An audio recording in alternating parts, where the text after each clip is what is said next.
Hi everybody.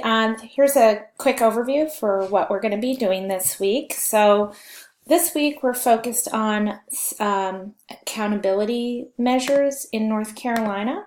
And so there's basically two big topics that I created.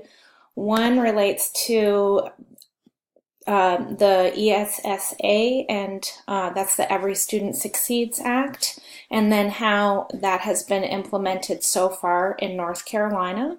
And so for that, I have a couple of things to read over, and I did create a little lecture about it as well that hopefully would be helpful for you. And we're going to go ahead, instead of doing the Flipgrid this week, we're going to use a regular discussion forum. So after you have a chance to look at both of these topics, then you can add your comments to the discussion forum, and I'll look at that in just a second. So this one focused on Every Student Succeeds Act and how that's made changes from No Child Left Behind. And then the accountability piece is the different types of assessment programs that we take place in, which are overviewed in this document, and it's pretty amazing how many assessments students are involved with. There's also an opt-out movement nationwide as well as in North Carolina, so I wanted to include some information about that as well. So up here, this is our achievement on NAEP, which is different from the EOGs. It's a national assessment that's used to describe differences across states nationally. And then this report summarizes how different schools are doing based on the EOGs and the EOCs. And I guess also graduation is considered to be a measure that's used for grading schools. And then down here, I posted, Dr. McGee has an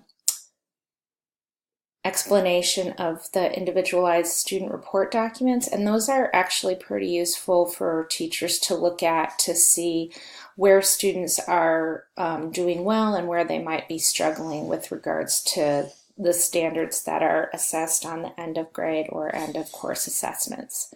And finally, if you're if you can't get enough, and also just if you're not familiar with, to take a look at the report card website, you can, we have a Google Doc that if you feel like exploring around during the regular semester, we would do this as a class activity, but since we have so many things for you guys to try to work with, I thought we would skip that as an assignment.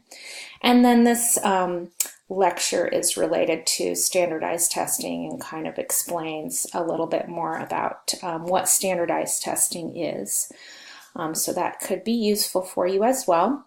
So real quick on the discussion forum, a couple of people had already posted, and that's awesome because I was posting my topics today, but generally, you're not going to need to add a new topic unless you really, really want to. And if you do add a new topic, make sure that you title it very clearly. So what I was thinking is you could choose one of these topics here that relate to what you want to talk about. Let's say that you want to discuss the opt-out movement. You could probably put that in this area or maybe in this area. How are students in schools in North Carolina doing? So I didn't create a separate topic for it, but you could fit it into one of the topics that are here. But again, if you want to make a new topic, go for it. I just thought it would be easier not to have like 8 billion topics, but just have a few and we can post within theirs.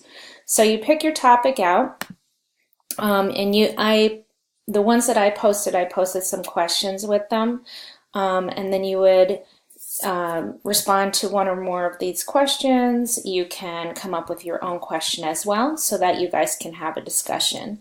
And what my expectations are with this discussion forum is for you to create your own new thread.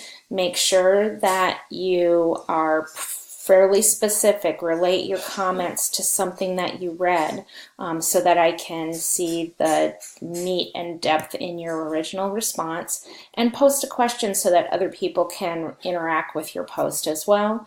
And then I just ask that you read and respond to one other person, and it would be awesome if you could pick, so if I post in how are grades for schools assigned, maybe you could read and respond to somebody in a different topic, just to spread yourself out. If you have time to respond to more than one person, yay, but I know that you guys are pretty busy, so I thought that that would be a good expectation for you. And so I'm hoping that you can, maybe interact with the forum on a couple of different days this week. All right, I think that's all I wanted to mention. The other major thing that you guys are working on this week is the assessment of student learning. And for this, you are going to be submitting all parts of it at the same time for feedback from me. You might remember to look back at these areas, especially the ones about feedback, as you're doing this, so that you can come up with appropriate feedback for the individual students that you select. All right,